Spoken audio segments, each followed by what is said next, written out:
얼마 전에 서울 올림픽대로를 달리던 택시가 도로 포장 작업을 하던 현장을 덮쳐서 근로자가 숨지는 사건이 있었습니다. 운전기사는 졸음운전을 했다고 진술을 했죠. 추석 연휴에 고향에 가시는 분들 많으시죠. 졸음운전 정말 무섭습니다. 특별히 조심하셔야 될 것 같습니다. 고향길 안전하게 다녀오는 방법에 대해서 살펴보죠. 교통문제 전문가이신 한문철 변호사 나와 계십니다. 안녕하셨습니까? 네, 안녕하십니까? 예. 그러니까 직접 경험을 해보신 분들은, 졸음운전을 해보신 분들은 정말 끔찍하다고 하시거든요. 예. 눈 잠깐 감았다 떴는데 뭐 차가 엉뚱한 데로 가고 있고 말이죠. 그렇죠.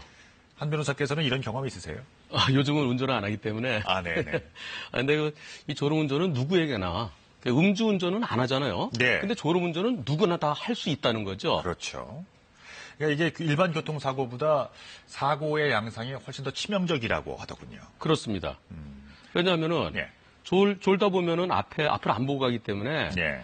내가 브레이크를 잡지를 못하고 그냥 사고로 이어지죠. 달리는 예. 속도로. 아하. 잠깐 차가 지체하고 있을 때 잠깐 서다 가다 할 때는 그때는 큰 사고는 없는데요. 정말 근데 큰 사고죠, 저거. 예, 달릴 때요. 예. 그럴 때는 브레이크도 못 잡고 그냥 들이받게 되죠. 참사였죠? 예. 참사. 그러니까 실제로 며칠 전에 서울 올림픽대로를 달리던 택시가 도로에서 일하던 근로자를 덮쳐서 이 사상 사고가 발생했는데요. 원인은 역시나 그 택시 운전기사의 진술로 봐서는 졸음운전 때문이었던 것으로 보입니다. 화면 보시겠습니다. 자, 택시가 승객을 태우고 서울 올림픽대로를 달립니다. 멀리 3차로에서 이 공사 불빛이 보이는데 2차로를 달리던 택시는 갑자기 차선을 넘어가서 작업 현장을 터부시고 맙니다. 자, 근로자 3명이 상수도 배관 공사 후에 도로를 포장하던 중이었습니다. 아버지! 저좀 보세요. 참 안타깝죠. 현장에서 응급조치를 했지만 2명이 숨졌고 1명은 중태였습니다. 그 인부들을 피해자들 3명을 그대로 충돌한 사고. 본인이 졸음운전했다고 시인합니다. 보통 도로에서 저런 그 공사를 할 때에는 어느 정도 방비가 돼 있다고 들었거든요. 그렇죠.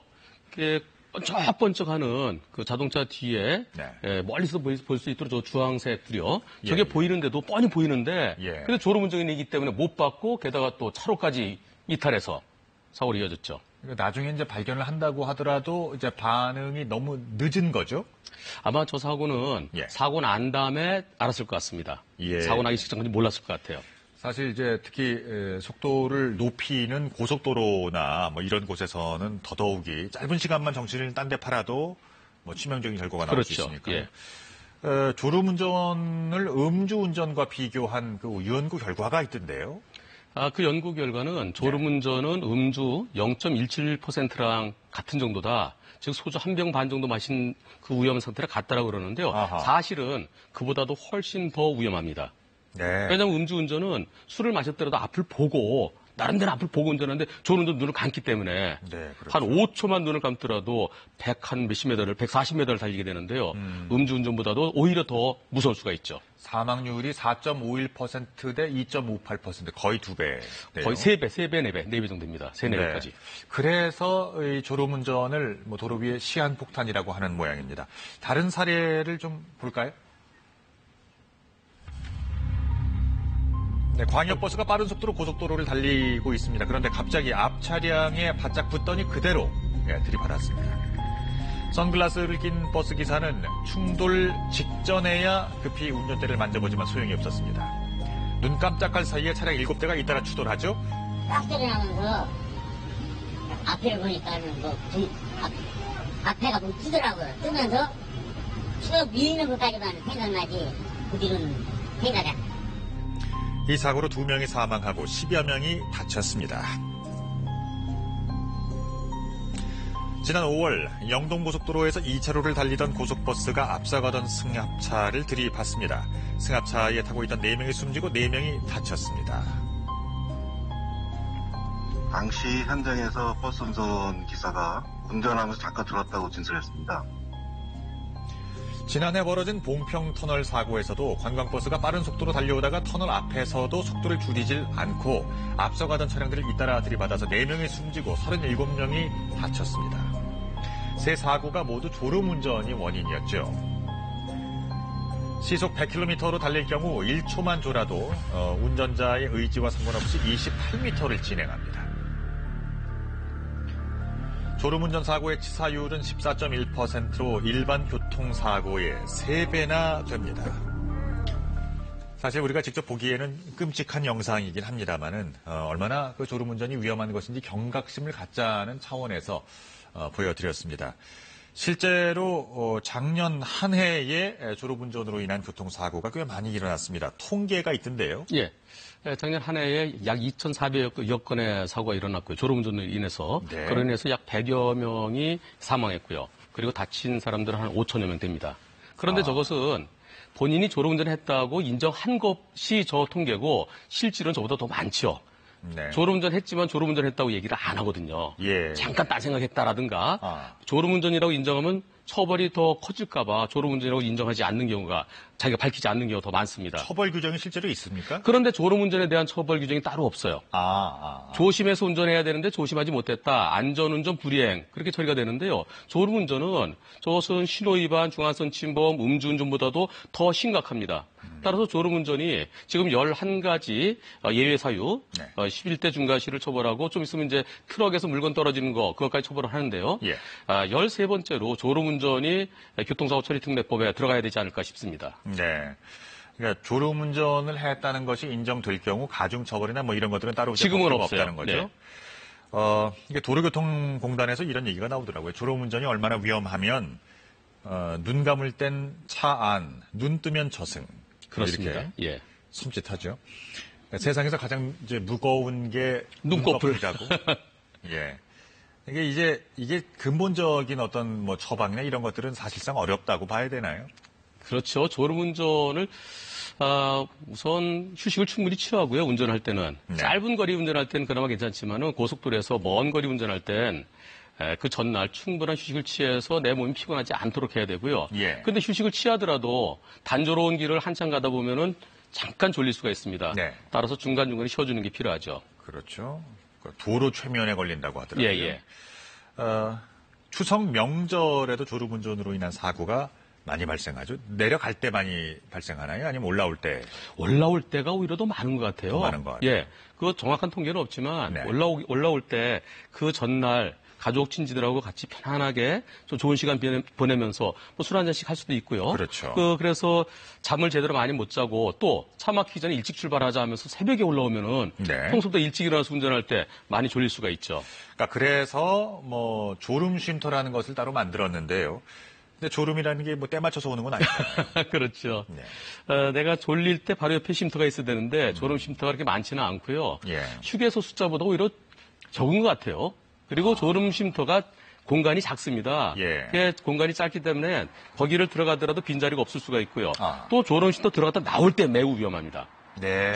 충분히 본선에 진입하기까지 충분한 공간이 있어야 되는데 급격하게 들어와야 되니까 섰다가 출발하면서 뒤에서 정상적으로 달리는 차와의 사고가 매우 위험할 수 있죠. 이 문제에 대해서도 근본적인 대책이 좀 토의가 있어야 되겠는데요. 그렇죠. 네. 그런데 말이죠. 이런 이제 졸음 쉼터를 찾지 못하는 경우도 있고요. 예. 그리고 뭐 이제 다 찾는 경우도 찬 경우에는 갓길에 세우고 주무시는 분들이 가끔 있어요. 그건 매우 위험합니다. 예. 특히 밤에.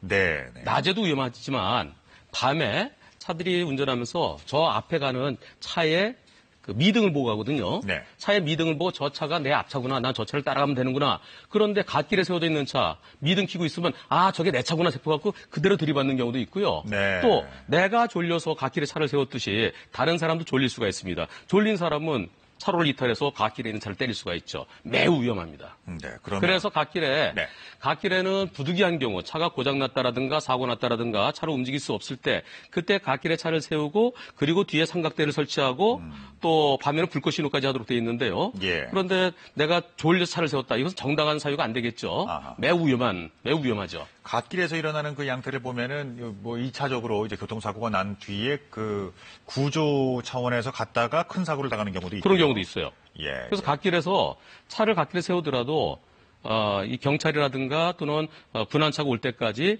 그 가드레일 바깥에 서 있어야 안전하다고 그러죠. 네. 그 앞에 서 있으면은 졸음 운전하는 차에 차도 부딪히고 나도 다칠 수가 있습니다. 이런 그 신호나 이런 것들을 표지판을 그 후방 몇 미터에다 세우는 게 맞죠? 도로교통법에는 100m 100m. 뒤에 삼각대, 다시 100m 뒤에 불꽃 신호를 설치하라고 되어 있습니다. 네. 그 졸음 예방법이라는 것들 나와 있는 게 있나요, 좀? 졸음, 글쎄요. 이 독감 예방주사처럼 졸음 예방주사가 있으면 참 좋을 텐데요. 그것은 아무리 예방한다 하더라도 순간적으로 밀려오기 때문에 예. 우리가 밥 먹고 나서 졸음 30분마다 차량 환기. 전 꼭 30분만이 아니더라도 졸릴 때는 제일 먼저 찬 공기를 쐬는 게 좋죠. 네, 그리고 또 전날 충분한 휴식을 취해야 되고요. 그리고 2시간마다 휴식. 사람에 따라 다를 수 있습니다. 좀 피곤하면 1시간마다 휴식할 수도 있고요. 네. 그래서 휴게소가 보일 때 이 휴게소에 들어갈까 말까 망설여질 때는 무조건 들어가야 됩니다. 예. 좋은 팁이신데요. 주제를 좀 더 확장해 볼까요? 이제 보통 우리가 고향으로 향할 적에는 일가족 전체가 다 함께 하잖아요. 그 예. 아이들이 뒤에서 이제 장난을 치거나 하거나 뭐 이렇게 되면은 주위가 산만해지기 마련입니다. 그러니까 이런 상황이 실제로 얼마나 안전에 위협적인 상황을 연출하게 되는지 한번 보시겠습니다. 미취학 아동 2명을 뒷좌석에 태우고요. 고속도로를 주행하는 운전자입니다. 아이들이 장난을 치기 시작합니다. 그러면 주위가 산만해지죠. 차에서 장난치면 안 된다. 아이들을 살피기 위해서 룸미러와 뒷좌석을 수시로 살피느라 눈이 정신없이 움직입니다. 자, 특수장비로 확인을 해봤는데요. 전방주시율이 17%밖에 안 됩니다. 평소에 5분의 1도 안 되는 거죠. 자녀들이 상당히 좀 피곤함을 느끼고 또 우는 경우가 많다 보니까 또 자녀들을 달래줘야 되고. 장거리 운전의 또 다른 위협은 휴대전화 사용입니다. 문자가 오거나 할 때 이거 확인을 하게 되면은요, 전방 주시율이 평균 한 4분의 1로 떨어집니다.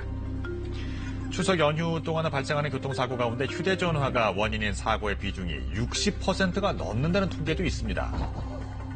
밤에는 더 위험하죠. 야간에 운전하며 휴대전화를 조작할 경우 휴대전화의 밝은 불빛 때문에 전방 주시가 더욱 어려워집니다. 자, 시속 100km로 주행하면서 휴대전화를 만약에 조작을 하게 되면 밤에 급제동 거리는 낮보다 50m가 더 길어집니다. 역시나 주의력이 많이 떨어지는군요. 운전할 때 제일 중요한 거는 앞을 잘 보는 겁니다. 네. 앞을 잘 봐야 되는데 졸음운전 눈을 감았으니까 안 보는 거죠. 또 휴대전화 조작하다 보면 한눈을 파는 거죠. 네. 그것도 잠깐도 아니고 문자가 좀 길면 그걸 다 확인해야 되고 어떤 사람은 거기서 또 문자를 보내는 사람도 있어요. 아하. 이것은 자살행위나 다를 바가 없습니다. 네. 또 한 가지 이제 추석에 하지 말아야 될 것들이 음복을 하잖아요. 그렇죠. 네. 그 음복을 하고 운전하게 되면은 이거는 뭐 어떻게 방어할 수 있는 방법이 없죠? 고향에 와서 오랜만에 아침에 이제 한 잔씩 하고 어른이 주시니까 한 잔 하고 근데 한 잔이 2잔이 되고 3잔이 됩니다. 네. 그렇게 되면 운전하지 말아야 되는데 우리 시골이기 때문에 음주 단속 안 해. 괜찮아. 차들도 네. 별로 없어. 그래서 운전하는데 네. 내가 사고를 내는 게 아니라 다른 차가 와서 나를 들이받는 경우도 있어요. 예. 근데 그래서 즐거운 마음으로 고향에 갔다가 면허 취소되는 경우도 있고요. 또 순간적인 실수로 내 가족들을 태우고 가다가 차가 전복된다든가 그런 대형 사고로 이어질 수도 있죠. 그렇죠. 따라서 운전을 해야 될 사람은 한 잔도 입에 대서는 안 됩니다. 네. 요즘에는 그 음주운전을 방치하는 것도 역시 법의 처벌을 받는다는 얘기가 있던데요. 음주운전을 말리지 않는 사람도 처벌한다 그렇게 알고 계신데 그렇지는 않고요. 예. 음주운전 할 사람이 없는 사람에게 음주운전을 시킨다든가 네. 그럴 때는 음주운전 교사죄가 되는 거고요. 아. 또 음주운전을 좀 도와주는 거. 네. 이거 단속당할 것 같은데, 운전하면 안 되겠지? 괜찮아. 내가 음주 단속 안 당하는 길 알려줄게. 자, 1가. 그것은 음주운전을 도와주는 거죠. 그것은 음주운전 방조법으로 같이 처벌됩니다. 교사 방조. 그렇습니다. 예. 되는군요. 잘못했다가 하면 온 가족이 뭐 좋은 명절에 경찰서 가는 일이 생길 수도 있겠네요. 경찰서 갈 수도 있고, 병원으로 갈 수도 있고, 잘못하면 장례식장을 갈 수도 있겠네요. 그럴 수도 있습니다. 네. 그러면 이제 가족들의 주의 사항도 좀 일러주시겠습니까? 아까 그 화면에도 나왔듯이 애기들 뒤에 태우고 애기들 막 장난치잖아요. 네. 아빠가 운전하면은 엄마는 뒤에서 애기들을 같이 있는 게 좋고요. 그리고 애기들이 베이비 시트라고 그러죠. 카시트. 네. 예. 유아용 보호장 그걸 안 하고 있어요. 그러다 만약에 급제동하면 애들이 앞으로 붕 날라와갖고 예. 자칫 잘못하면 유리창을 뚫고 나가는 경우도 있습니다. 빠른 속도로 가다 급제동하면. 네. 따라서 애들 태우고 고속도로에서 일반 도로도 마찬가지지만 유아용 보장 꼭 필요하고요. 네. 그리고 가능하면은 운전을 중간에 한 번씩 바꿔가면서 하는 게 좋습니다. 아빠가 하다가 휴게소 가서는 엄마가 바꿔준다든가 엄마가 운전하기 힘들면은 아빠 운전하실 때 옆에서 좀 말을 걸어주고 음악도 같이 듣고 대화를 하면서 그래서 졸음 운전을 하지 않도록 네. 그게 필요하죠. 자, 마지막으로 안전한 고향길을 위해서 꼭 이것만은 기억하자 몇 가지 좀 짚어주시죠. 우선 고속도로 타고 가시다가 새로 생긴 고속도로도 있고요. 또 진출로 진입로 바뀐 데가 많이 있습니다. 네. 따라서 여기서 나가야 되는데 지나치는 경우가 있어요. 그럴 때 급히 가다가 사고 날 수 있으니까요. 여기쯤 다 왔다 싶을 때는 미리 오른쪽으로 붙는 게 좋고요. 그리고 아까 말씀드린 대로 음주 절대로 안 되겠죠. 그리고 또 휴게소 들릴까 말까 할 때 꼭 들리라는 거. 예. 망설일 땐 들려라. 네. 잘 알겠습니다. 자, 지금까지 한문철 변호사와 얘기 나눠봤습니다. 고맙습니다. 네.